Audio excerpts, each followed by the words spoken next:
이제 자리에서 일어나셔서 하나님의 말씀을 받겠습니다. 오늘은 요한복음 9장 전체를 보겠습니다. 그 중에서 32절부터 38절까지만 봉독해 드리겠습니다. 32절입니다. 나면서부터 눈먼 사람의 눈을 누가 뜨게 하였다는 말은 창세로부터 이제까지 들어본 적이 없습니다. 그가 하나님께로부터 오신 분이 아니라면 아무 일도 하지 못하셨을 것입니다. 그들은 그에게 말하였다. 내가 완전히 죄 가운데 태어났는데도 우리를 가르치려고 하느냐. 그리고 그들은 그를 바깥으로 내쫓았다. 바리새파 사람들이 그 사람을 내쫓았다는 말을 예수께서 들으시고 그를 만나서 물으셨다. 내가 인자를 믿느냐? 그가 대답하였다. 선생님, 그분이 어느 분입니까? 내가 그분을 믿겠습니다. 예수께서 그에게 말씀하셨다. 너는 이미 그를 보았다. 너와 말하고 있는 사람이 바로 그이다. 그는 주님, 내가 믿습니다. 하고 말하고서 예수님께 엎드려 절하였다. 아멘. 어느 유명한 목사님 설교 시간에 예수님의 얼굴을 동영상으로 성도들에게 보여주었습니다. 말씀의 제목을 하나님의 형상으로 회복하자는 말씀을 전했습니다. 하나님의 형상으로 회복하자. 인터넷을 검색해 보니 인터넷 1위에 떠오른 박근혜 보톡스 시술 얼굴 세월호 7시간 동안 보톡스 맞았다라고 이렇게 떠 있습니다. 왼쪽부터 쭉 위로 올라가 보시면 박근혜 대통령의 젊은 시절의 얼굴 모형입니다. 그리고 나서 이제 조금씩 얼굴이 바뀌었는데 눈 쌍꺼풀도 수술하고 이제 입가에 주름이 이렇게 져 있는 것들을 보게 됩니다. 그리고 나서 제일 마지막에 있는 사진을 한번 봐주십시오. 얼마나 많이 예뻐지셨는가. 이건 뭘 고발하자고 비난하자고 제가 이걸 떠오르는 건 아닙니다. 저도 요즘 근간에 사람들로부터 이렇게 목사님 젊으세요. 나이보다 훨씬 젊어 보입니다. 혹시 쌍꺼풀 수술은 하지 않으셨나요? 혹시 보톡스는 맞지는 않으셨나요? 이렇게 물어보시는 분들도 계시더라고요. 하나님의 형상으로 회복하자. 예쁜 화장법 하나 소개해드리고자 합니다. 얼굴에 눈썹 참 중요합니다. 눈썹의 기능은 비가 오면 물이 눈으로 직접 흐르지 않고 옆으로 흐르도록 해줍니다. 그런데 멋을 부린다고 여기를 면도칼로 싹 밀어버리고 문신을 하는 사람도 많습니다. 두 번째, 이마에 주름살입니다. 가로로 이렇게 주름살이 생겼기 때문에 위에서 떨어지는 물이 직접 밑으로 흐르지 않고 옆으로 흐르도록 해서 눈을 보호합니다. 그런데 주름살이 생겼다고 보톡스를 다 놓아서 펴버립니다. 속눈썹입니다.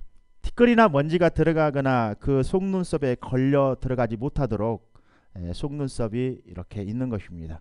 그런데 그 속눈썹을 뭐 까만 것을 이렇게 묻혀가지고 전부 말아가지고 올려놓고 멋을 내고 그러는데 눈을 보호하기 위한 하나님의 뜻에 어긋나는 것입니다.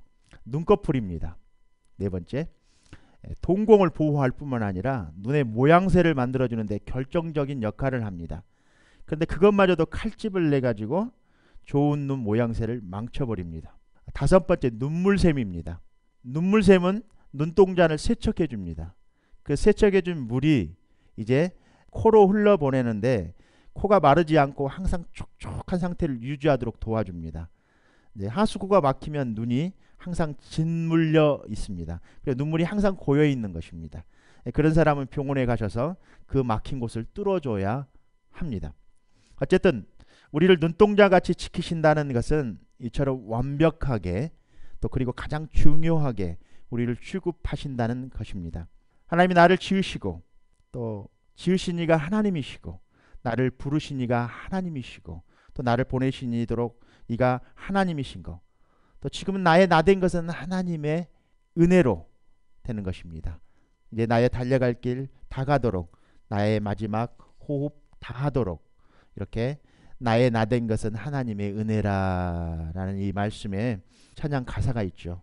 나의 나된 것은 하나님의 은혜라. 우리 사랑하는 형제 자매 여러분, 오늘 말씀은 여러분들에게 희망을 주는 말씀입니다. 그리고 생명을 주고 평강을 주는 기쁜 복음의 소식을 전해드리겠습니다. 이것은 제게서 나온 것도 아니고 어떤 교수님에게서 나온 것도 아니고 또 어떤 의사에게 나온 것도 아닙니다. 이것은 오직 하나님에게서 나온 것입니다. 여러분들이 가지고 있는 상처가 어떤 것이든, 자기가 자기에게 입힌 상처든 또 다른 사람이 자기에게 입힌 상처이든 2000년 전 하나님은 예수님을 통하여 치유의 일을 하셨습니다. 예수 그리스도는 지금도 변함없이 동일하게 어제나 오늘이나 영원토록 동일하게 역사한다고 말씀하십니다. 여러분 믿습니까? 여러분 믿습니까? 예수님이 육신의 몸을 입고 이 땅에 오셔서 성령의 기름 부으심을 받고 또한 병을 고치고 선한 일을 하셨습니다. 예수님은 오늘도 동일하게 그의 몸된 교회를 통하여 동일한 일을 하십니다. 오늘 본문에 나오는 소경을 예수님께서 고치셨습니다. 소경의 반응입니다. 38절입니다. 그는 주님 내가 믿습니다 하고 말하고서 예수님께 엎드려 절하였다라고 말씀하고 계십니다. 오늘의 말씀의 제목입니다. 예수님을 믿었지만 상처가 치유되지 않는 이유라는 제목으로 좀 역설적인 표현 같지만 이 역설적인 표현을 통하여 여러분들이 진리를 그 속에서 발견하시기를 다시 한번 주님의 이름으로 축원드립니다. 첫 번째 역설적인 표현입니다. 예수님을 믿었지만 상처가 치유되지 않는 이유. 하나님을 제한하는 것들이 무엇인지 본문 말씀을 한번 이렇게 찾아가 보겠습니다. 두 번째, 저는 하나님의 자녀가 다음 세 가지 사항만 배운다면 상처가 아무리 깊고 또한 끔찍한 것이라 할지라도 다 치유받을 수 있다고 확신합니다. 첫 번째, 하나님의 주권, 또한 하나님의 성품을 받아들이는 것입니다. 두 번째, 하나님의 은혜를 받아들이는 것입니다. 세 번째, 하나님의 사랑을 받아들이는 것입니다. 20세에 성폭행 당한 탈북한 한 여자분 이야기를 하나 해드리고자 합니다. 그녀는 20대만 해도 또 북한에서 비교적 괜찮은 집에서 살았습니다. 그리고 직장도 다녔고 직장 생활도 완만하게 잘하고 있는 정말 북한에서 그냥 보통 사람, 조금보다 좀 높은 수준의 삶을 살고 있었습니다. 그런데 한겨울 퇴근하면서 돌아오는 길에 집 근처에서 직장 동료로부터 성폭행을 당했습니다. 그녀가 경험한 이 경험을 통하여 마음 가운데 큰 상처를 받게 되었는데 모든 것이 무너져 버렸습니다. 인생에. 왜냐하면 그녀가 믿게 된 것은 거짓말을 믿게 되었기 때문에 그렇습니다. 그녀가 무엇을 믿게 되었느냐 하면은 성폭행 당한 이 여성이 내 인생은 끝났어. 그리고 나는 더러워졌어 라는 것이었습니다. 이분은 이런 경험을 통해 그것을 믿어버린 것입니다. 우리도 이런 경험을 하면 그렇게 믿게 될 수 있습니다. 이 여자분은 그 충격으로 6개월 동안 폐인처럼 살아갔는데 북한의 경찰들이 분명히 있습니다. 그 북한 경찰들에게 신고하면 이런 경찰들이 이렇게 얘기한 여자가 조신하지 못하게 행동거지를 바르게 했어야지 라고 성폭행한 가해자를 혼내는 게 아니라 피해당한 여성에게 더 비난하고 더 질책하고 그렇게 경찰들의 도움이 되지 못했습니다. 결국 그 여자는 자기 직장 남자 동료에게 이런 사실을 고백하게 됩니다. 그래서 그 사람 좀 혼 좀 내달라고 직장 상사에게 이 이야기를 털어놓습니다. 그런데 이 직장 상사는 정말 그 여자가 믿었던 그 직장 상사는 그 사람에게 가해자에게 남자에게 다가가서 혼내주기는커녕 야 내가 이 일을 덮어줄 테니까 너가 성폭행한 것을 덮어줄 테니까 덮어준 대가로 나에게 돈을 다오. 이런 뒷거래를 하게 되었습니다. 나중에 이 사실을 알게 된 북한 피해 탈북한 여성이 정말로 더 큰 상처를 받게 되었습니다. 그래서 믿었던 사람의 약점을 가지고 또 믿었던 상사가 돈벌이를 했으니까 얼마나 큰 상처였겠습니까? 이로 인해서 그 여자는 정말 그 여자의 뇌에 수없는 거짓이 만들어졌습니다.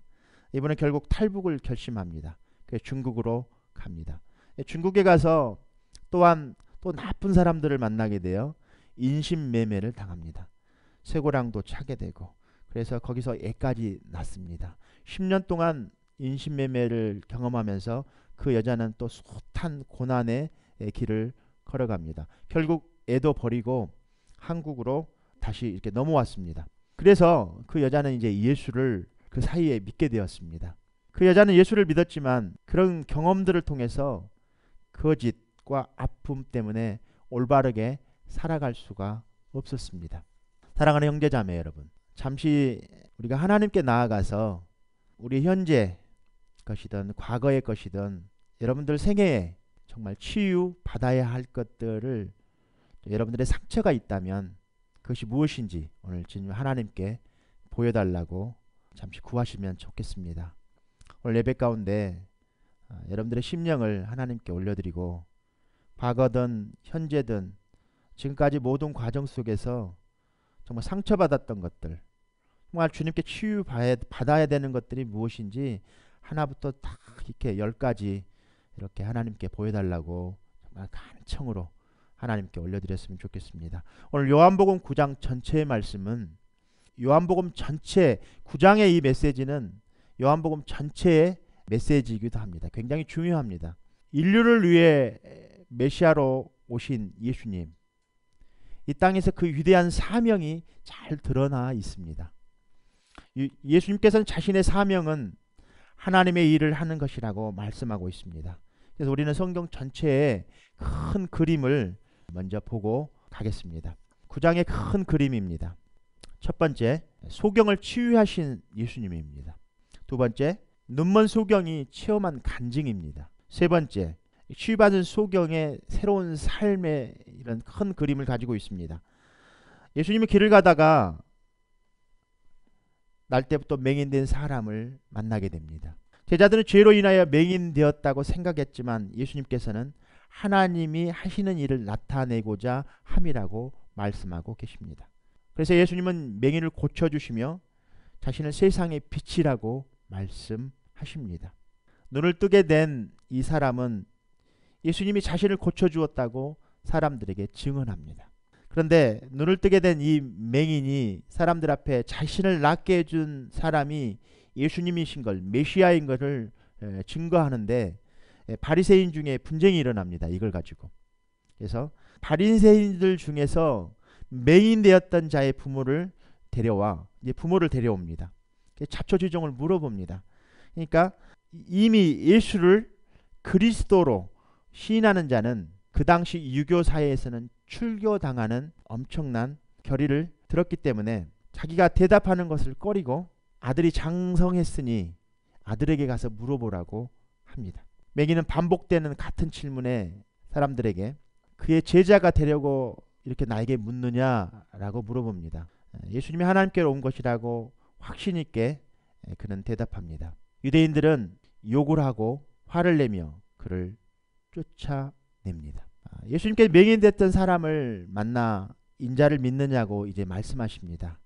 예수님을 만나 병을 치유하고 이제 사람들에게 그것을 간증한, 또 바리새인들에게, 이웃 사람들에게, 또 부모로부터 정말 출교당할 것을 두려워서 부모님도 조차도 아들에게 모든 것들을 밀어버립니다. 이제 성인 되었으니까 아들에게 물어보라고.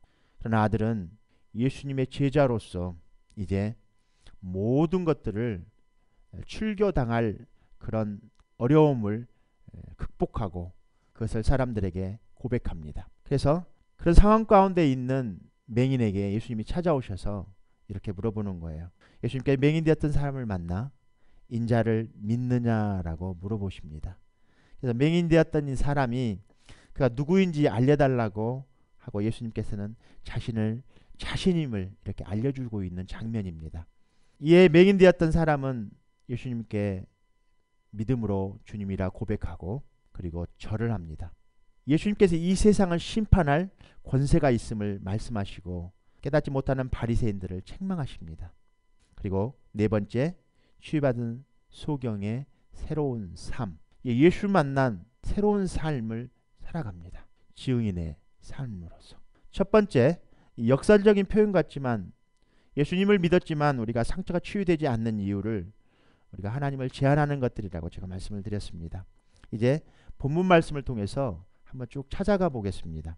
치유를 막는 방해물들, 그것이 첫 번째 무엇인가? 병을 고치는 것이 하나님의 뜻이란 사실을 그들은 알지 못하고 있기 때문에 그렇습니다. 본문은 그 이유에 대해서 두 가지를 말합니다.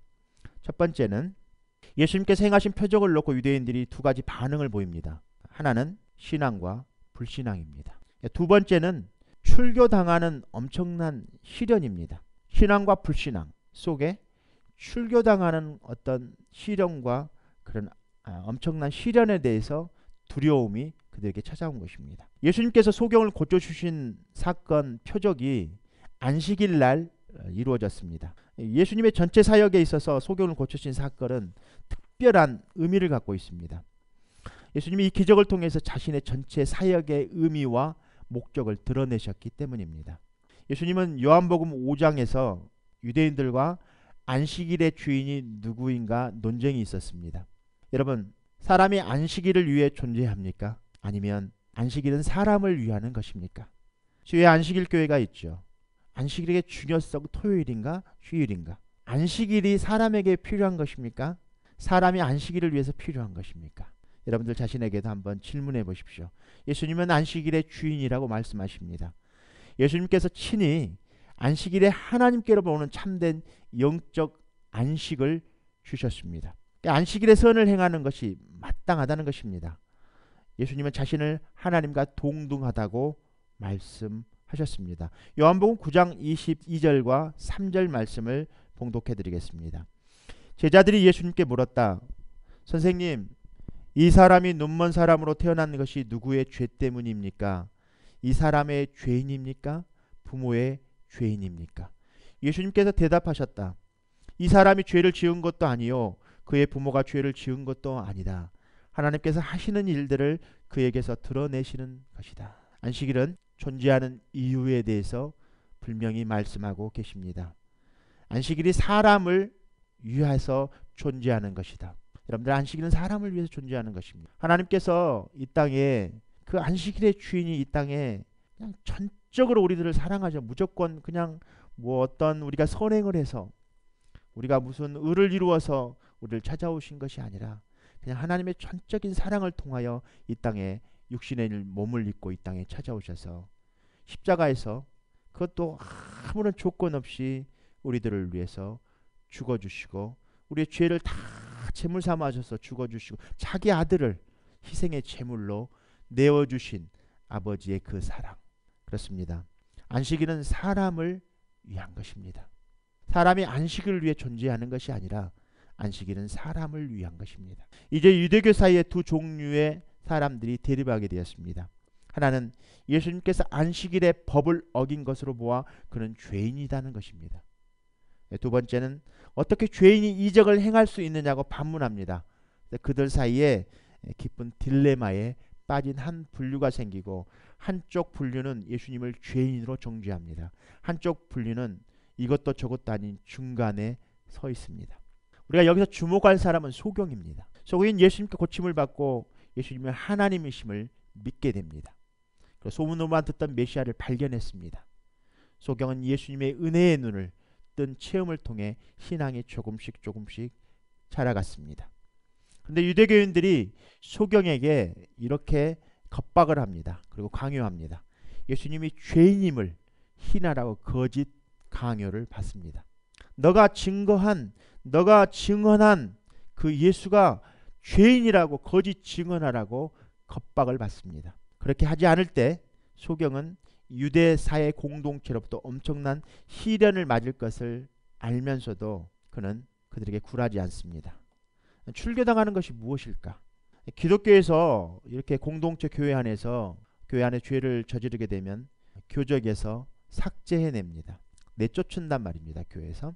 요즘에는 이런 일들이 교회 안에서 잘 일어나지 않는데 이 초대교회 때 또 중세교회 때까지만 해도 교회 안에서 잘못을 하거나 교회에서 문제를 일으키거나 엄중한 죄를 지으면 심사숙고한 끝에 기도하고 또 회의하고 심사숙고 끝에 교회 덕을 이루기 위해서 그 사람을 교회에서 내어 쫓습니다. 그래서 아마 유대 공동체사에서는 교회에서 추방당한다는 것은 아마 엄청난 가장 큰 형벌이지 않았나 싶습니다. 종교의 정확한 우리가 출교의 정확한 이해를 위해서 잠깐 말씀을 좀 보겠습니다. 회당에서 출교 규정에는 세 가지 규정이 있습니다. 첫 번째는 네 지파입니다. 일주일 정도 약한 파문을 줍니다. 비공식적으로. 두 번째 니두이라 하나, 또 혹은 마타라고 하는데 30일 정도, 한 달 정도 공식적으로 파문합니다. 그리고 일반 백성들과 일상생활에서 교류를 금지시킵니다. 그러나 종교적인 행사에는 참여할 수 있는 듯 합니다. 세 번째 헤렘이라고 합니다. 영구적인 출교입니다. 그러니까 공식 집회는 물론 유대교의 매매행위, 먹고 사는 모든 매매행위를 못하게 만듭니다. 또 식사 교제를 못하게 만들어버립니다. 그러니까 모든 공민권, 유대교의 어떤 시민으로 살 수 있는 모든 것들을 박탈시켜버립니다. 사실상 사회생활에서 완전히 매장시키는 것입니다. 이것은 사람이 사회생활을 할 수 없는 사회적인 매장입니다. 물물 교류할 수 없는, 우리가 시장에 가서 물건을 살 수 있는 모든 것들을 박탈시켜버리고 시민으로서 여기서 살 수 있는 시민권을 박탈해버렸다는 것은 그가 이곳에서 살 수 없음을 말하고 있는 것입니다. 그런데도 불구하고 오늘 소경이었던 부모가 두려워한 것은 바로 아들이 예수를 만나고 예수님을 증거한 그 예수가 메시아라는 사실, 치유받고 난 이 소경이 증언한 이 메시아가 바로 하나님이라는 사실을, 그것도 안식일날 이게 치유한 예수님에 대해서 증언하고 다니는 그 말을 유대교들이 겁박하고 강요해서 그런 죄인이다라고 강요해서 거짓 증언하게 만들 때 그 부모님조차도 이 출교당할 것을 무서워서 아들에게 모든 것들을 떠넘겨 버립니다. 책임을. 우리 창세기에 나오는 아담과 하와를 잠깐 보면 죄에 대해서 책임을 전가하는 것들을 보게 됩니다. 이제 눈뜬 소경은 이에 굴하지 않습니다. 그리고 자신의 신앙을 지킵니다. 오늘날 쉽게 타협하고 굴복하는 우리 신앙인들의 모범이 될 만합니다. 아멘. 결과적으로 표적을 행하신 예수님의 의도는 무엇일까? 정체성의 문제입니다. 정체성. 아이덴티, 정체성의 문제입니다. 예수 믿는 사람은 중간지대는 없습니다. 표적을 믿는 자와 또 불신하는 자들의 차이입니다. 크리스천의 정체성입니다. 하나님의 자녀. 말씀과 표적을 행하신 예수님을 메시아로 믿는 자들에게는 영원한 생명을 주십니다. 아멘. 그러나 불신자, 예수를 배척하는 자들에게 반드시 심판이 임한다는 사실입니다. 요한복음 9장 39절 말씀을 봉독해 드리겠습니다. 예수께서 또 말씀하셨다. 나는 이 세상을 심판하러 왔다.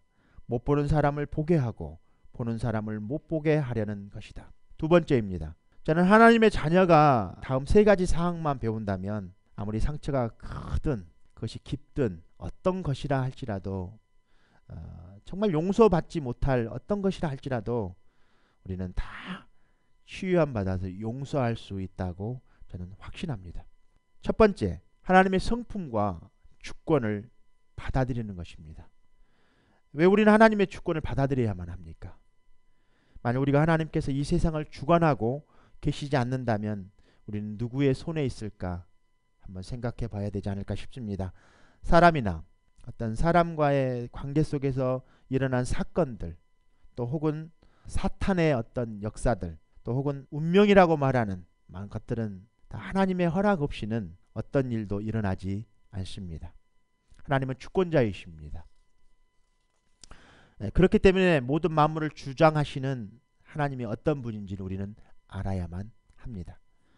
하나님의 주요 속성 중에서 하나님은 사랑이십니다. 하나님은 여러분이 어떤 사람인지 또한 여러분이 어떤 일을 하는지 무관하게 여러분을 사랑하십니다. 하나님은 사랑이십니다. 여러분을 하나님 앞에 나오게 만드는 것도 하나님의 사랑인 것입니다. 여러분들이 스스로 하나님 앞에 나온 것 같지만 실은 하나님께서 여러분들에게 씨를 뿌리고 또 그 씨가 자랄 수 있도록 태양을 비춰주시고 또 물을 주고 호흡할 수 있는 공기를 주고 토양에 거름을 주시고 그래서 여러분들이 자랄 수 있도록 그렇게 하나님께서 하셔서 여러분들이 그 하나님을 발견하는 그 순간까지 하나님의 모든 역사가 사람들 관계 속에서, 모든 또 상황 속에서, 또 모든 어떤 일들 속에, 사건들 속에서, 또 마귀의 역사를 할지라도 그 고난 속에서 하나님을 발견하게 인도하시는 그 하나님을 우리는 발견할 수 있습니다. 그것이 하나님의 은혜이지 않는가 저는 싶습니다. 모든 상황들을 돌이켜 보면 그런 사건과 상황 속에서, 그 고난 속에서 왜 하필 나지? 왜 하필 나에게 그런 고통을 주셨지? 라고 하나님을 원망하기도 하고, 배우자를 원망하기도 하고, 자녀를 또한 원망하기도 하고, 또 부모를 원망하고, 세상을 원망하고, 직장 동료들을 원망하고, 친구를 원망하고, 또 선생님을 원망하고, 나에게 고통 주었던 사람들을 원망합니다. 그러나 하나님은 그런 어떤 하나부터 열까지 어떤 상황 속에서도 하나님은 그런 일들을 통해서 우리들을 찾아오시고, 또 우리를 만나주시고, 그런 사건과 상황과 어떤 어려움 속에서도 하나님은 우리는 하나님을 발견하게 하는 도구로 사용하시는데, 이 고난이라는 것들, 이런 모든 것들은 또 고난의 상대역으로 주셨던 많은 사람들, 나를 핍박했던 사람들, 나에게 힘들게 하셨던 사람들, 나에게 고난 주었던 모든 사람들을 하나님께서 중요한 막대기로 사용하시는 것들을 보게 됩니다. 정말 하나님은 이런 엄청난 상황 속에서도 우리를 끝내 만나 주셔서 우리에게 은혜 주시려고, 또 우리에게 생명 주시려고, 또 영원한 생명을 주시려고 하나님께서 그렇게 하신다는 사실을 언젠가는 여러분들이 아시게 될 것이고, 오늘 또 그것을 발견하시어 여러분들이 하나님께 영광 올려드렸으면 좋겠습니다. 여러분들 삶의 모든 부분 이것이 하나님의 은혜였구나라고 발견한 사람과, 또 그렇지 못한 사람과의 차이점이 오늘 소경을 고치신 이런 사건 속에서 이 표적 가운데 표적을 믿는 이 소경과, 또 그렇지 못한 사람과, 또 그를 죄인으로 몰고 간 사람들과, 또 중간 입장에 서는 엄마와 또 중간 입장에 서 있는 사람들, 죄인인데 어떻게 이런 기적을 행할 수 있을까라는 잠깐의 의심과 또 믿음이 교차하는 사람들, 중간지대에 있는 사람들. 그러나 언젠가는 하나님께서 그 중간지대에서 하나님을 발견하게 하실 것입니다. 또 악한 상황 가운데 있다 할지라도 그들을 하나님 나라의 자녀로 인도함을 하실 것입니다. 왜냐? 하나님은 전지전능하시기 때문입니다. 여러분들 하나님을 전지전능하신 하나님으로 믿으시고 하나님께 영광 올려드리시기를 다시 한번 주님의 이름으로 축복드립니다. 하나님의 사랑은 우리 십자가에서 하나님의 그 아들 예수 그리스도를 이 땅에 주셔서 우리들에게 보여주시고 나타내주시고 우리를 확신시키게 하여 주셨습니다. 그를 희생제물로 삼으셨다는 것, 자기 아들을. 사랑은 이처럼 하나님의 그 무조건적인 사랑을 경험할 때 모든 우리의 상처가 치유될 줄 믿음으로 하나님께 올려드리십시오. 이제 하나님의 사랑을 이제 받아들이시지 않겠습니까, 여러분들? 그리고 하나님의 주권을 이제 받아들이십시오. 그리고 하나님께 영광 올려드리시기를 다시 한번 주님의 이름으로 축복드립니다. 두 번째입니다. 하나님의 은혜를 받아들이는 것입니다. 죄인들을 구원하시는 하나님의 은혜를 우리가 받아들여야만 합니다. 은혜를 받아들인다는 것은 예수님께서 하나님이라는 사실을 받아들이는 것입니다. 또한 우리를 죄의 올무에서 해방시켜 주시는 분이라는 것을 받아들이는 것입니다. 아멘. 예수 그리스도가 주되심을 고백하고 또 인정하는 것입니다. 그 예수 그리스도가 하나님이라는 사실, 주되심을 우리가 고백하고 우리 안에 받아들이고 인정하고 선포하고 또 그분을 따라가는 그 삶이야말로 오직 하나님의 자녀로서의 정체성을 찾는 것입니다. 그것이 바로 하나님의 은혜로부터 된다는 사실. 여러분들, 오직 믿음은 은혜로만 가능합니다. 오직 하나님의 선행, 하나님의 선물입니다. 우리의 어떤 선행의 결과가 아닙니다. 하나님의 은혜라는 약속을 통해서 하나님은 죄인들을 율법에서, 가난에서, 질병에서, 사망의 저주에서 우리를 자유롭게 주셨습니다. 할렐루야. 하나님의 은혜는 그 어떤 시험, 상처, 실패에도 충분합니다. 하나님의 은혜만 받기만 하면 됩니다. 그러나 하나님의 은혜를 믿음으로 소유하지 아니하시겠습니까? 여러분들의 상처와 아픈 상처들, 과거에 어떠했든지 하나님의 은혜는 그것으로 충분하리라고 저는 확신합니다. 하나님의 은혜를 받아들이십시오. 할렐루야. 하나님의 은혜를 받아들이십시오. 여러분들의 상처들 다 치유되실 것입니다.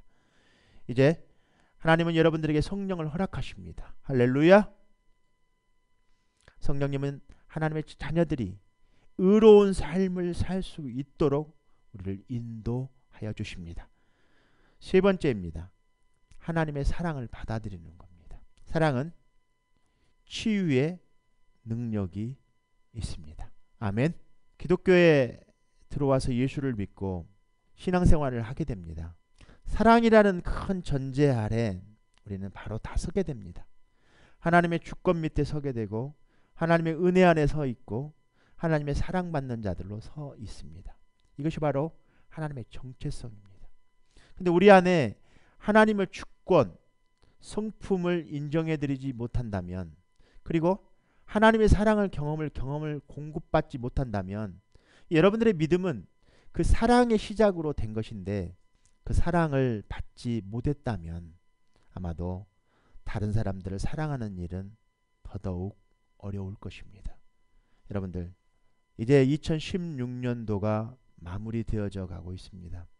이제 추수감사절이 지나고 크리스마스가 오면 이제 2016년도는 지나갑니다. 항상 그랬듯이 2017년이 새롭게 또 시작됩니다. 엊그제 2016년도가 시작된 것처럼 다시 2017년도는 시작될 것입니다.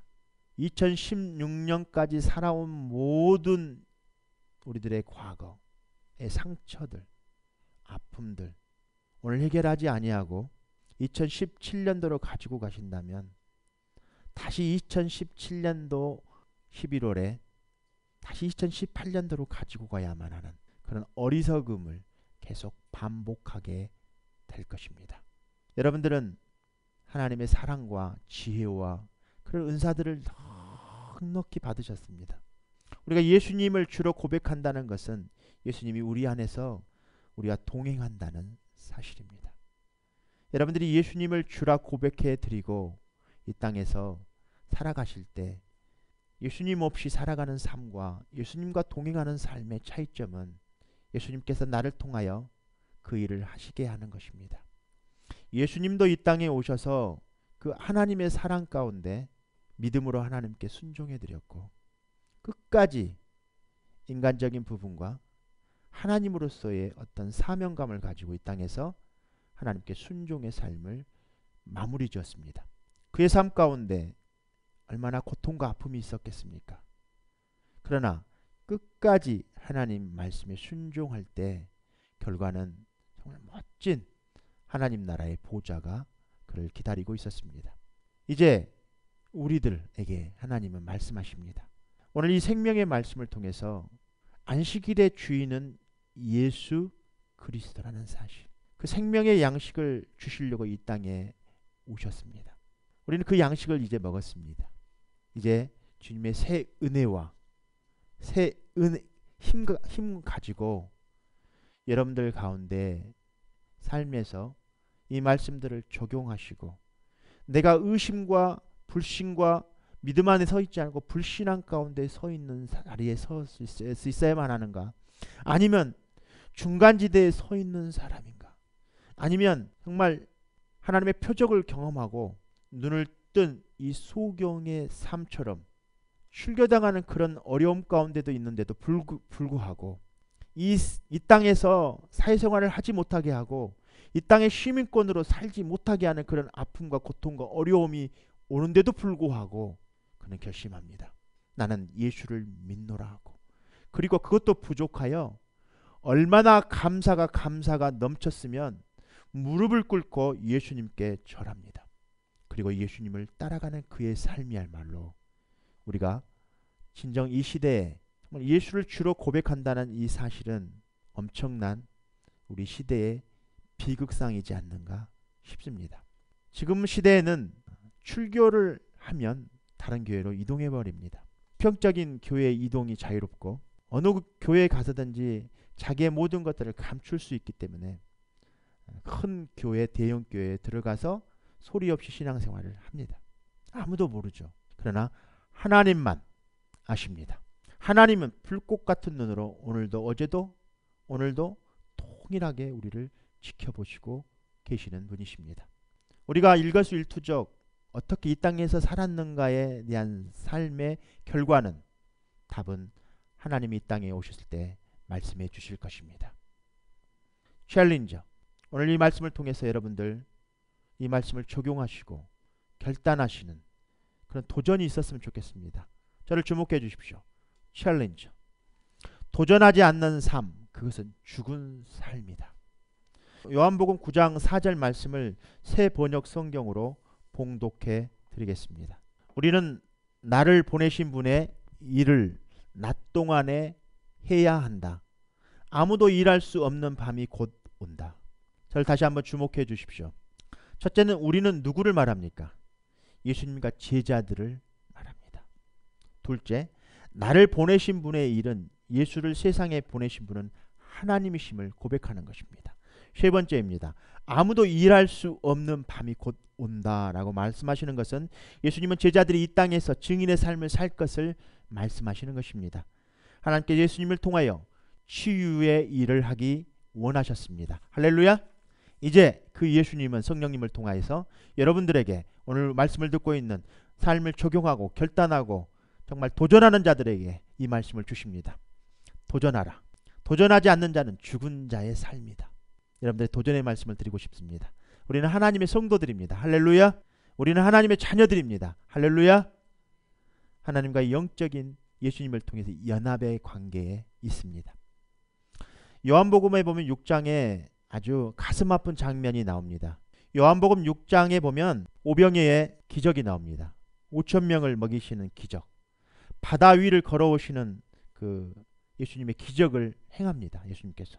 한번 생각해 보십시오. 5천 명을 먹이신 예수님, 오병이의 기적, 바다 위를 걸어오신 예수님의 그 표적을 보고 많은 사람들이 그를 임금으로 삼으려고 마음먹었습니다. 이 땅의 임금, 이 땅의 임금으로 삼으시려고. 그제 우리 미국 대통령 선거를 마쳤습니다. 이 땅의 임금을 삼으려고 투표를 하고 우리 마음에 심은 바를, 생각하는 바를 투표해서 결정지었습니다. 이제 2017년도는 그 결정된 왕위에 오른 대통령에 의해서 이 나라가 이제 인도되어질 것입니다. 하나님의 나라, 하나님이 정치하는 하나님의 나라 왕국이 아닌, 하나님이 신정 정치가 아닌 인간의 정치, 지금 사람을 통해서 이 땅에서 왕의 노릇을 하고 있는 이 땅의 왕들, 그것을 우리가 뽑았다는 말입니다. 지금 현재 유대 공동체는, 또 유대 공동체뿐만 아니라 예수님의 제자들은 그를 왕으로 삼으려고 했습니다. 근데 예수님께 그들에게 어떤 말씀을 하시는지, 예수님께 그들에게 어떤 말을 했어요. 그러니까 많은 사람들이 예수님을 떠나갔다고 했습니다. 떠나서 다시는 예수님과 다니지 않았다고 오늘 본문 말씀은 말씀하고 있습니다. 66절입니다. 그때부터 그의 제자 중에서 많은 사람이 떠나가고 다시 그와 함께 다니지 아니하더라. 많은 사람들이 떠난 후에 12제자에게 예수님께 물으셨습니다. 너희도 가랴느냐? 요한복음 6장 26절 27절입니다. 같은 말씀의 문맥입니다. 말씀을 계속 이어가겠습니다. 너희가 나를 찾는 것은 표적을 본 까닭이 아니요 떡을 먹고 배부른 까닭이로다. 썩을 양식을 위하여 일하지 말고 영생하도록 있는 양식을 위하여 하라. 이 양식은 인자가 너희에게 주리니 인자는 아버지 하나님께서 인치신 자니라. 그것이 무엇입니까? 어떻게 하는 것이 하나님이 일을 하는 것입니까? 요한복음 6장 28절은 계속해서 말씀합니다. 하나님께서 보내신 일을 믿는 것이 하나님의 일이니라. 예수님을 믿는 것이 하나님의 일이라는 것입니다. 오늘 우리들에게 지금 예수 믿고 적용하고 이것을 결단하고 도전하는 자들에게 주는 말씀입니다. 그냥 예수만 믿는 자들에게 말씀하고 있는 말씀이 아닙니다. 오늘 본문의 말씀을 역설적으로 표현했습니다. 믿는다고 치유되는 게 아니라는 것이, 우리 상처가 믿는다고 치유되는 게 아니라고, 이것을 우리 삶 속에 적용하고 결단하시고 이것을 도전하는 자들에게 주는 말씀이라고. 여러분들 어떠한 상처와 고통, 아픔, 기억들이 있다 할지라도, 지금 현재도 그런 고통과 아픔, 현재 그걸 당하고 있다 할지라도 예수님의 사랑 앞에, 예수님의 은혜 앞에, 그 정말 무조건적인 하나님의 사랑 앞에 우리가 섰을 때 그 어떠한 것들도 우리는 용서할 수 있는 것입니다. 우리는 무엇을 보고 믿을 수 있습니까? 우리를 믿도록 하는 표적이 무엇입니까? 그렇다면 우리들에게 보여주시는 표적은 무엇입니까? 요한복음 6장 35절입니다. 예수께서 이르시되 나는 생명의 떡이니 내게 오는 자는 결코 줄이지 아니할 터이요 나를 믿는 자는 영원히 목마르지 아니하리라. 예수님이 바로 그 떡이라는 것입니다. 하늘에서 내려온 생명의 떡이라는 것입니다. 예수님을 믿는 자는 영원히 줄이지도 목마르지도 않을 것이라고 말씀하십니다. 오늘 대화 안에 오늘날 우리들의 모습이 그대로 담겨져 있습니다. 오늘날 기독교의 모습, 교회의 모습, 가정의 모습, 직장의 모습, 학교의 모습이 그대로, 기독교인들의 모습이 그대로 이 본문 말씀에 담겨져 있습니다. 우리는 무엇을 보고 예수님을 찾아왔습니까? 우리가 기대하는 것은 무엇입니까? 우리가 예수님께 원하는 것은 무엇입니까? 우리는 아니라 하지만, 나는 아니라 하지만, 나는 그렇지 않다고 하지만, 왜 교회 전체의 모습은, 기독교 전체의 모습은 그렇게 보이지 않을까요? 우리는 예수님 믿는다는 것을 어떻게 생각하고 있습니까? 예수님을 따른다는 것을 어떻게 생각하고 있습니까? 믿을 만한 것만 믿고, 할 만한 것만 하고, 따라갈 만한 것만 따라가고, 필요한 대로, 좋은 대로, 편한 대로, 하고 싶은 대로, 그렇게 내가 원하는 대로만 골라서 믿고 골라서 따라가는 것은 아닐까요? 예수님께서 오늘 우리들에게 물으십니다. 너희도 가려느냐? 정말 나와 함께 십자가의 길을 가지 않겠느냐? 베드로의 대답이 우리의 대답이 되어야 될 줄 믿습니다. 주여, 영생의 말씀이 주께 있사오니 우리가 누구에게로 가오리까? 그럼요, 주님, 우리가 어디로 가겠습니까? 어디든 주님을 따르겠습니다. 주님만 보고 따라가겠습니다. 더 바짝 주님만 따라가시오. 예수님이 우리의 주 되시고 부활하신 그 주님심을 믿고 주님만 따라가시는 여러분들 되시오. 여러분들의 상처와 아픈 모든 기억의 상처들이 예수를 주로 고백할 때 예수 이름에 그 권세가 있고 예수 이름에 모든 영광이 있음을 여러분들 입술을 선포할 때 여러분들의 모든 상처와 아픔들은 다 치유될 줄 믿습니다.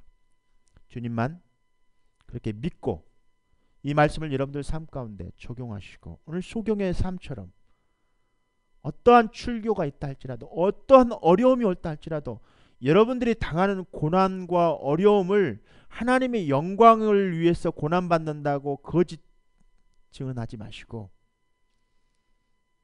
이것은 증거가 아닙니다. 증언이 아닙니다. 여러분, 이건 간증이 아닙니다. 하나님의 영광을 위해서 내가 고통받는다, 내가 고난받는 것은 하나님의 영광을 위한 것이다라고 간증의 삶을 여러분들에게 도전해드리고 싶습니다. 그렇게 살기를 원하신다면 그런 여러분들의 삶의 고난을 감사하십시오. 그런 상황과 고난과 어려움이 있다 할지라도 나에게 내일의 삶의 기약이 없다 할지라도 사회생활이 폐지되고 이 땅의 시민권으로서 박탈되고 가정에서 어떤 자격이 박탈된다 할지라도 학교에서 자격이 박탈되고 군대에서 이 자격이 박탈된다 할지라도 우리들의 신앙 고백이 모든 우리 인생 삶에서 박탈되는 그런 어려움 가운데 있다 할지라도 엄청난 그런 시련이 온다 할지라도 바리새인처럼 안식일의 주인이 예수님인데 어떻게 그 주님과 예수님이 동등하다고 예수님을 죄인으로 몰아가 버리고, 두 번째, 이것도 저것도 아닌 중간지대에 서 있는 부모와 많은 사람들을 통해서 예수님의 제자들도 이 땅에 왕으로 삼으려다가 많이 떠나가는 것들을 하나님께서 책망하시는 것들을 보면서 오늘 소경과 이 베드로의 고백은 주님이 나의 그리스도이시, 주님이 나의 영생하실 수 있는 영원한 생명을 주시는 분이시고 예수님이 나의 하나님이시라는 사실을 고백해드리고 나아가는 오늘 소경의 고백을 통해서 오늘 우리들의 삶 가운데 우리가 예수의 영광을 위해서 하나님의 영광을 살아간다는 것은 그런 고난 속에서도 감사함으로 바뀌고 그 고난 속에서도 하나님의 주권과 성품을 인정해드리고 하나님의 그 은혜 입은 자로서의 하나님의 사랑을 입은 자의 삶으로서 은혜를 선포하고 하나님의 주권을 선포하고 하나님의 사랑받은 것을 또 다른 사람들을 사랑하고 그것을 나누며 섬기며 인내하며 하나님께 영광 올려 드리는 것입니다.